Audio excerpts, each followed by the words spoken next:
Assalamualaikum warahmatullahi wabarakatuh.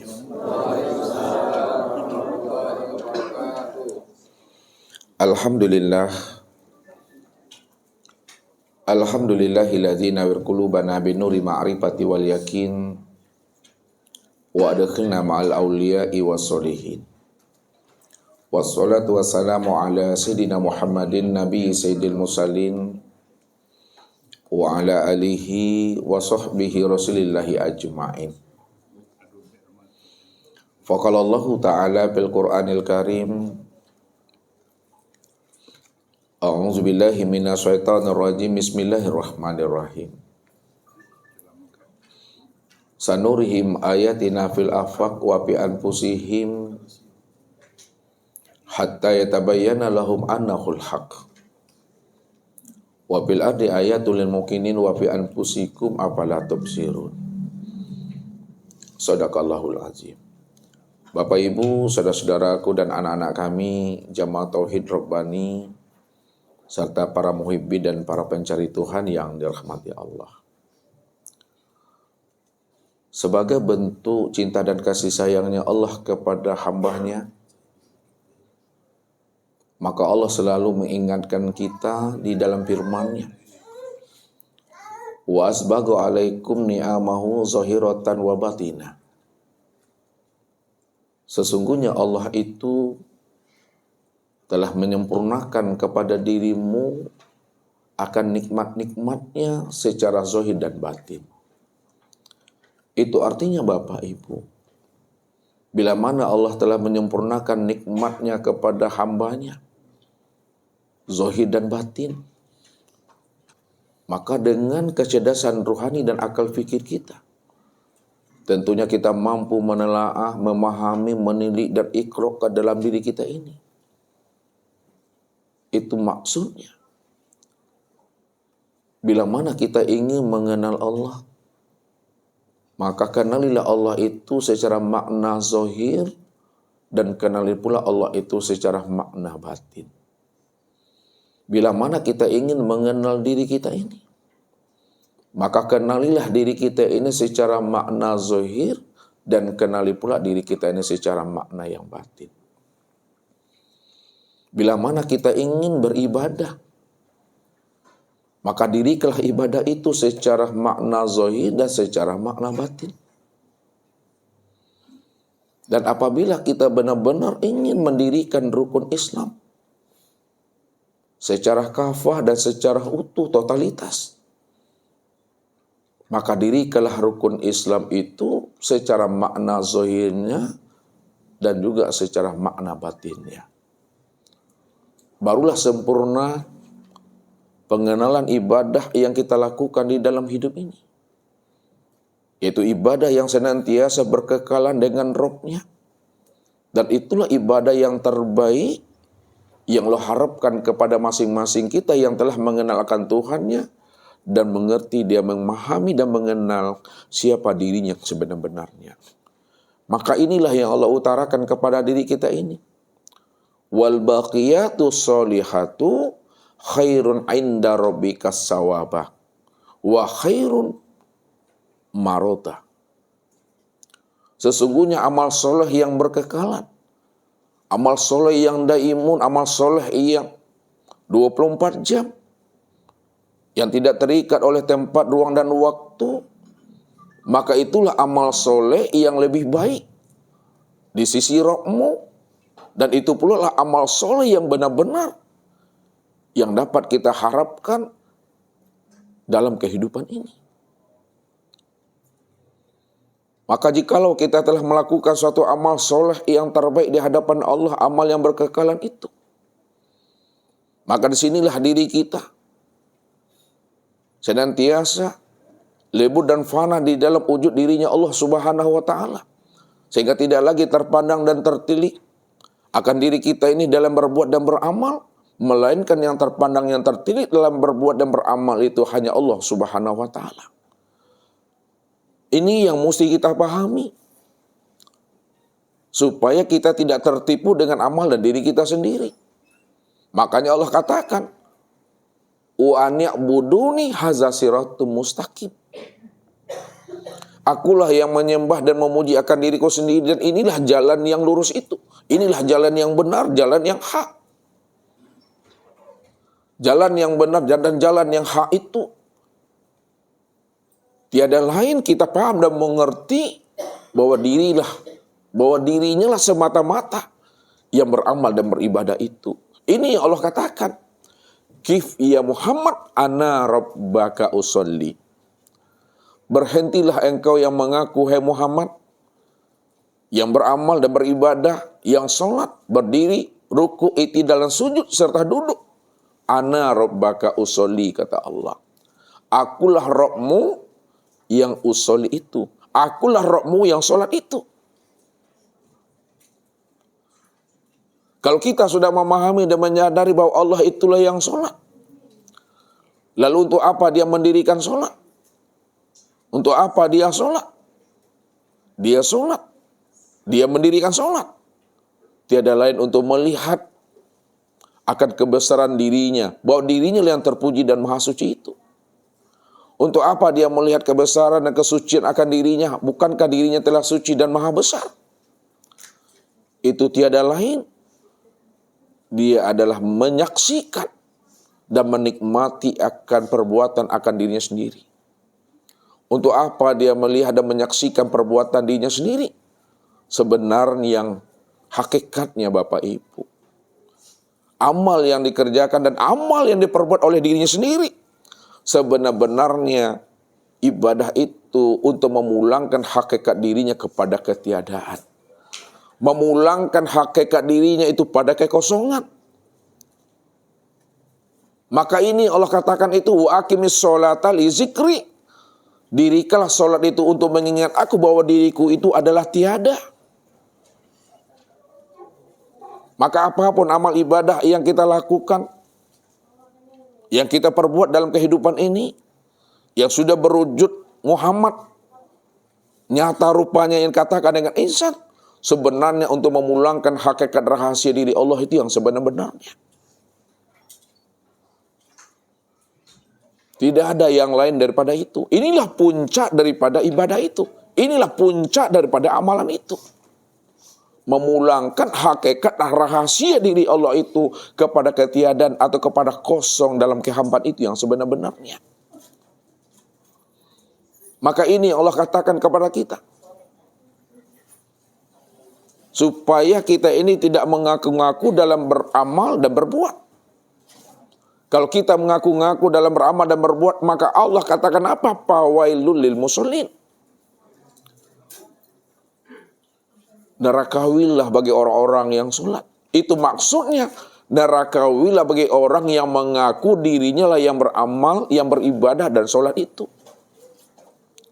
Padahal diri mereka itu adalah diri yang la haula wala quwata illa billah. Diri yang tiada wujud dan diri yang tiada bersifat sejak dahulunya, sekarang, dan yang akan datang itu. Maka orang yang mau memahami dan menyadari akan rahasia ibadah dan amal ini sebenarnya, maka tidak lagi terlihat akan wujud dirinya yang beramal dan berbuat itu, semata-mata hanyalah diri Allah. Semata-mata Bapak Ibu. Tidak ada diri yang lain lagi di sana, melainkan hanya diri Allah semata-mata. Maka amal yang kita lakukan itu, baru dia terasa nikmat. Ibadah yang kita perbuat itu, baru ada rasa rindu dan bermanja-manja. Ada ketenangan dan kekhusyukan pada saat kita telah memahami akan hakikat ruh daripada ibadah itu. Tiada lain adalah Allah itu semata-mata Bapak Ibu. Sehingga kita tidak lagi tertipu akan keakuan diri kita sendiri, yang membuat kita tertipu dengan amal dan ibadah kita sendiri. Inilah yang Allah katakan kepada kita. Inilah yang Allah utarakan kepada diri kita ini. Supaya kita benar-benar paham dan mengerti akan maksud dan rahasia apa yang Allah sampaikan kepada diri kita ini. Wahum yahsabuna annahum yuhsinuna sun'a. Mereka menganggap dan mengira mereka telah melakukan amal yang terbaik, padahal mereka sudah tertipu dengan amal dan diri mereka sendiri, kata Allah. Maka ada hal yang mesti diingatkan Allah kepada kita, yang mesti kita pahami dan kita sadari. Siapa yang datang kepada aku membawa amalnya, kata Tuhan, amalnya itu akan aku hisap itu. Siapa yang datang kepada aku dengan membawa ilmunya, ilmunya akan aku tanya. Dan siapa yang datang kepada aku dengan makrifatnya, aku juga akan tanyakan makrifatnya itu. Benarkah ia mengenal aku? Atau ia berpura-pura mengenal aku? Tapi siapa yang datang kepada aku tidak dengan amalnya? Siapa yang datang kepada aku bukan dengan ilmunya? Siapa yang datang kepada aku bukan dengan makrifatnya? Akan tetapi siapa yang datang kepada aku dengan membawa diriku, maka dirinya tidak aku hisap, dirinya tidak aku tanya, dirinya tidak aku perhitungkan. Itu adalah hak aku, kata Allah. Karena memang dia nggak pernah ada. Ketika Allah mengutarakan itu kepada kita, apakah kita tidak beramal? Apakah kita tidak berilmu dan tidak bermakrifat? Apakah tidak perlu lagi amal dan ilmu itu? Apakah tidak perlu makrifat itu bagi diri kita? Maka jangan Bapak Ibu salah memahami makna daripada hadis ini. Tetap kita beramal, tetap kita beribadah, tetap kita berilmu dan bermakrifat. Tapi jangan Bapak Ibu merasa diri Bapak Ibu itu yang beramal dan beribadah. Jangan Bapak Ibu merasa bahwa diri Bapak Ibu itu yang berilmu dan bermakrifat. Yang beribadah, yang beramal dan berilmu serta bermakrifat itu hanya dialah semata-mata. Kembali semua ilmu, kembali seluruh amal dan makrifat itu kepada dirinya semata-mata. Inna lillahi wa inna ilaihi rajiun itu.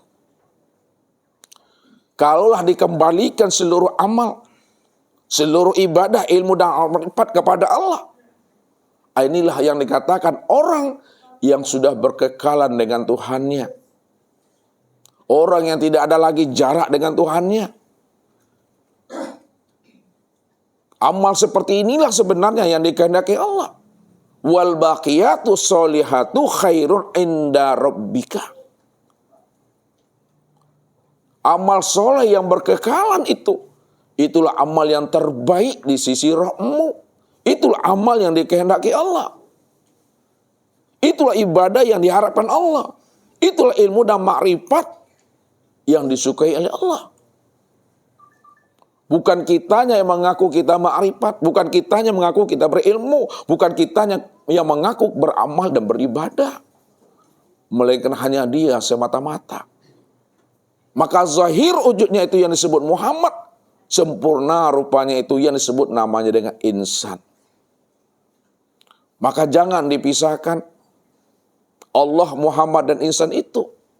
Dia satu di dalam wujud itu. Maka di sinilah Allah jelaskan tentang rahasia diri kita ini. Apa kata Allah?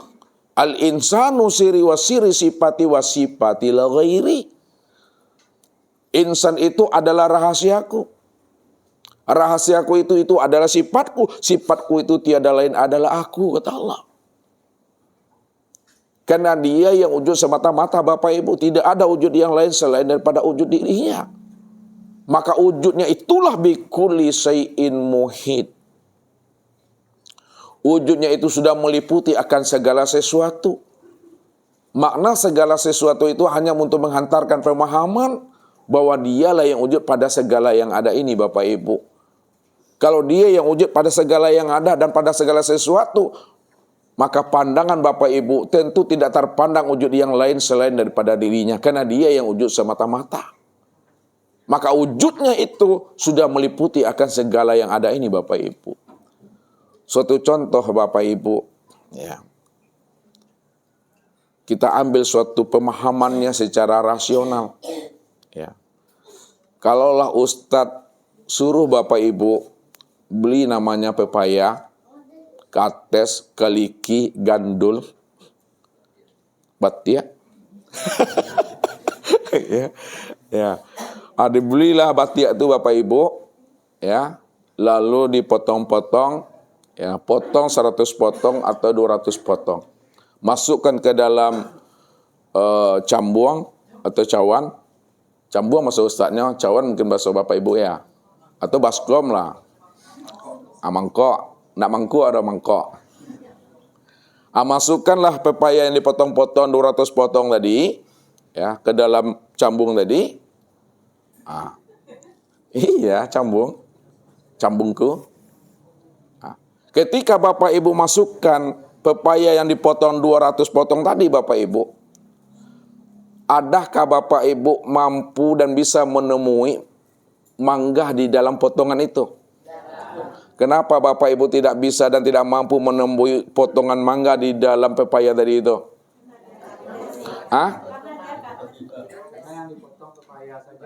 Karena yang dipotong tuh pepaya, yang dipotong tuh kates, yang dipotong itu adalah gandul, yang dipotong itu adalah batik.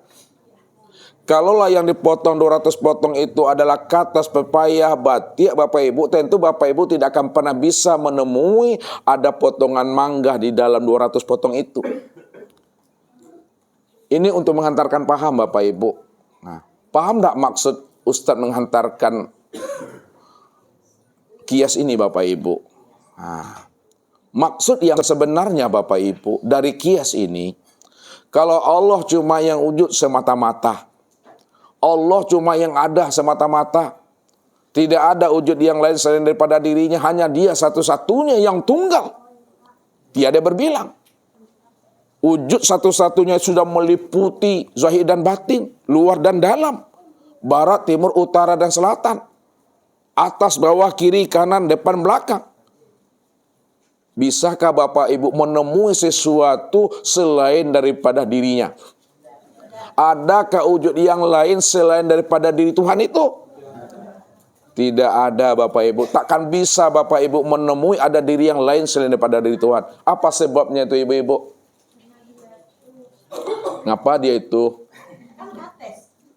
Mana Tuhan tuh kates?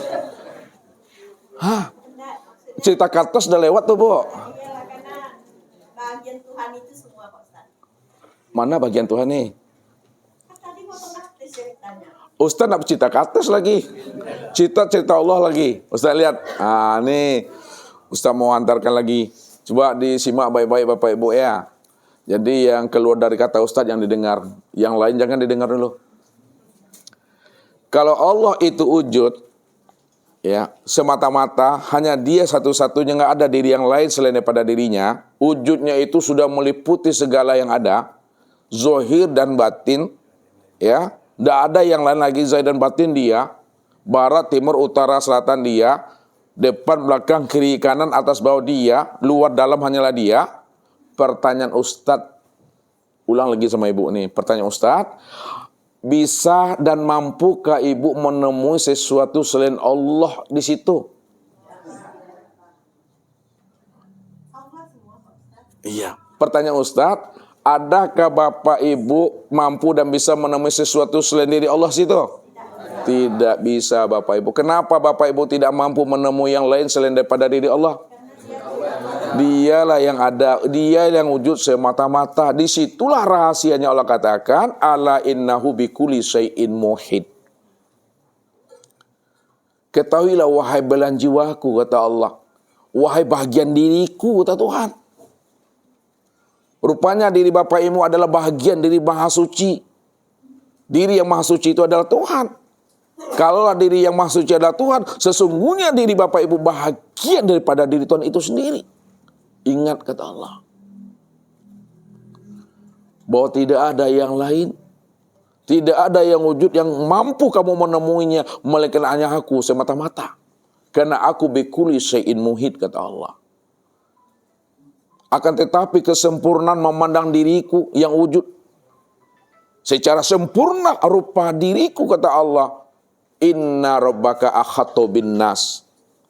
Sesungguhnya kesempurnaan memandang wujud rupa diriku itu kepada dirimu masing-masing, kata Allah.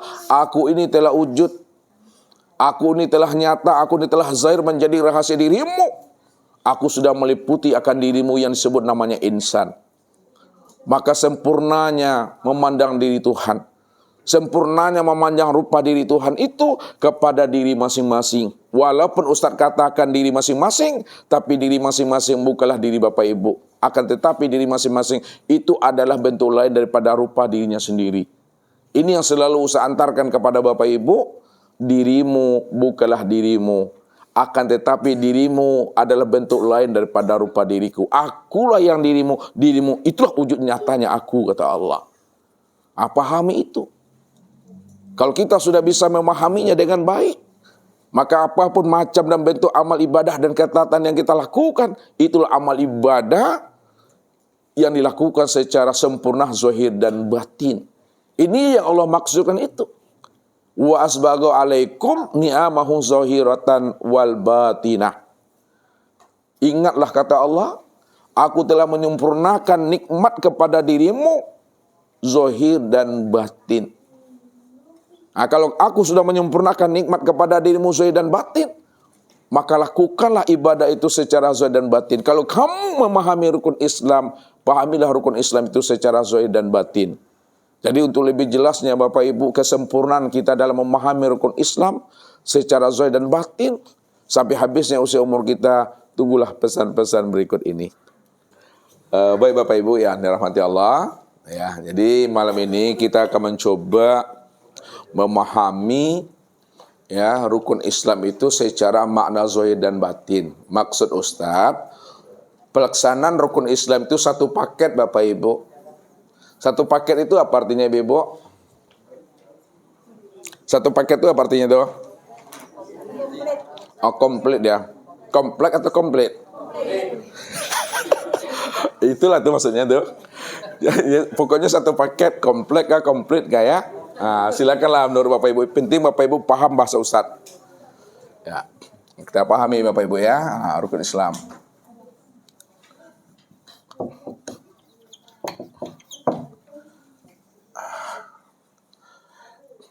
Rukun Islam itu ada berapa tuh Pak Ardi? 5. Betul tuh. Setuju Bapak Ibu? Alhamdulillah. Kalau enggak setuju tuh butuh sange.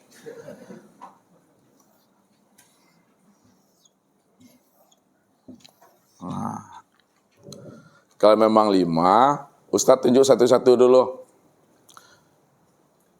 Siapa yang mau ditunjuk? Ya, Pak Sudir. Jangan sembunyi-sembunyi. Ustadz tinggi ini ya. Rukun Islam yang pertama yang mana Pak Sudir? Syahadat. Syahadat. Alhamdulillah. Beruntung mana lah bini dapat ya Pak Sudir kah?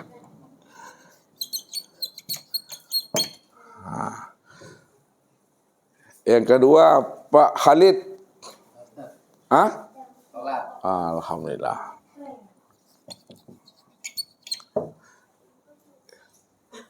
Yang ketiga Anita. Puasa. Yang keempat ibuku. Haji. Malu aku. Iya atau tidak nih? Iya yang mananya, haji atau zakatnya? Zakat atau haji? Oh zakat. Ulang lagi, zakat atau haji? Zakat. Terperangah aku. Terakhir. Oh udah haji. Daripada ditunjuk Ustaz, bilang aja lah haji. Jadi pelaksanaan rukun Islam ini Bapak Ibu, ini satu paket nih. Tidak boleh dipisah ceraikan dia. Ini yang Allah maksudkan tadi. Wa asbagha alaikum ni'amahu zahiratan wa batinah. Kata Allah, aku dah sempurnakan nikmatku kepada dirimu zahir dan batin. Kalau kamu ingin kenal aku, kenalilah diriku yang zahir, kenalilah diriku yang batin. Kalau kamu ingin mengenal dirimu, kenalilah dirimu yang zahir, kenali pula dirimu yang batin. Kalau kamu beribadah, beribadahlah secara zahir dan beribadahlah secara batin. Kalau kamu ingin memahami rukun Islam secara kafah dan utuh, pahamilah rukun Islam itu secara zahir dan batin Bapak Ibu. Makanya pelaksanaannya itu satu paket. Kita lihat yang pertama. Syahadat. Syahadat itu ada berapa tuh Pak Ardi? Dua. Apa itu Bunda? Kalau memang dua. Apa yang dua tuh? Syahadat apa namanya? Yang kedua sadar Rasul, Enggak, yang ke satu. Enggak, yang kedua. Jangan dua dulu, satu dulu. Apa tuh? Pasti kalau digedap ayah tuh. Jangan batuk-batuk lagi. Menggagau aku. Syahadat yang pertama, syahadat apa namanya? Pasti lupa tuh. Asailah. syahadat tauhid. Alhamdulillah. Nanti udah boleh pulang ke Malaysia dah. Ya. Syahadat tauhid. Ini siap-siap nih Ibu, usaha katanya nih. Ibu jangan sampai bilang alam kubur lagi ya. Syahadat yang kedua, syahadat apa namanya? Oh, syahadat Rasul. Syahadat Rasul. Mana Dewi? Syahadat tauhid itu apa lafaznya?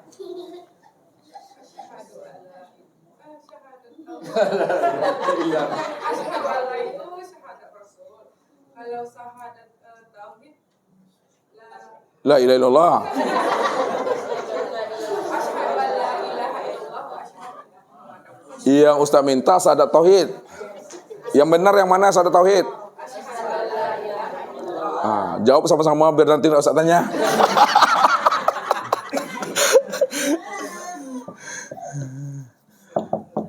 Asyhadu alla ilaha illallah. Ini syahadat tauhid. Syahadat Rasul Dewi, ulang lagi. Nah.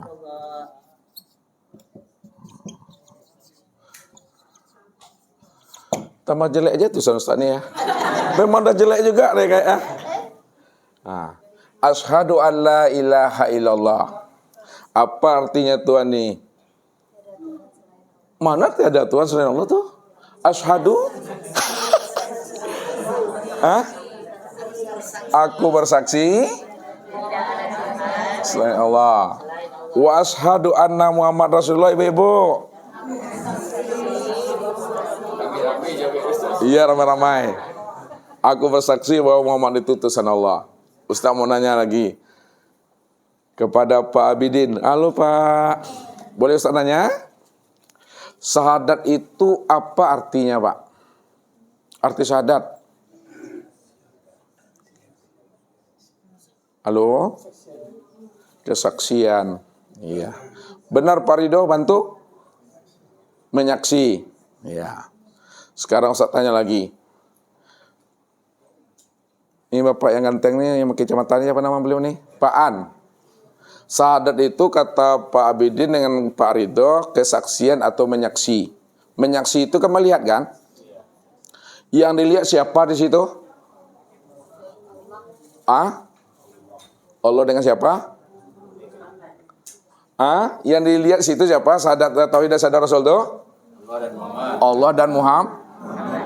Ya.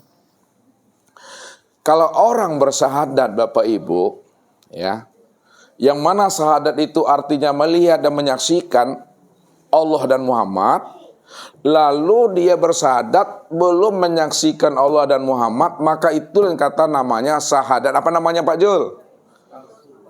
Syahadat palsu, itu bohong, pendusta tuh. Yang namanya syahadat itu melihat, yang namanya syahadat itu menyaksikan. Siapa yang disaksikannya itu? Yaitu Allah dan Muhammad. Kalau dia belum menyaksikan Allah dan Muhammad, maka syahadatnya palsu, bohong, pendusta. Maka belum dikatakan dia itu bersyahadat. Kalau dikatakan syahadat, lapasnya saja, lapas syahadat, tapi dia belum menyaksikan apa yang disebutnya. Contoh saja Bapak Ibu, ya, di depan tuh, di jalan dagang tuh terjadi tabrakan. Bapak Ibu tidak melihat, Bapak Ibu tidak menyaksikan peristiwa tabrakan itu. Lalu diminta oleh polisi, Bapak Ibu menjadi saksi. Maukah Bapak Ibu? Kenapa Bapak Ibu tak mau? Karena tidak melihat, tidak menyaksikan peristiwa tabrakan itu. Akan tetapi apabila Bapak Ibu diminta menjadi saksi, padahal Bapak Ibu tidak melihat peristiwa itu, mau juga Bapak Ibu menjadi saksi di situ. Saksi apa nanti itu? Saksi palsu itu. Kalau kita bersyahadat, mesti kita melihat dan menyaksikan Allah dan Muhammad itu yang sebenarnya. Jadi syahadat itu bukan hanya secara zahir, lafaz saja Bapak Ibu. Kalau secara zahirnya memang melafazkan dua kalimat. Kalimatnya itu dua. Asyhadu an la ilaha illallah, ini kalimat yang satu. Wa asyhadu anna Muhammad Rasulullah, ini kalimatnya dua. Karena kalimatnya dua, maka disebut dua kalimat syahadat. Melafazkan dua kalimat syahadat. Tapi kalau belum menyaksikan Allah dan Muhammad, maka itu syahadat palsu itu. Maka makna hakikatnya Bapak Ibu, makna hakiki daripada syahadat itu, Bapak Ibu benar-benar menyaksikan Allah dan Muhammad itu wujud dan nyata sempurna pada diri ini.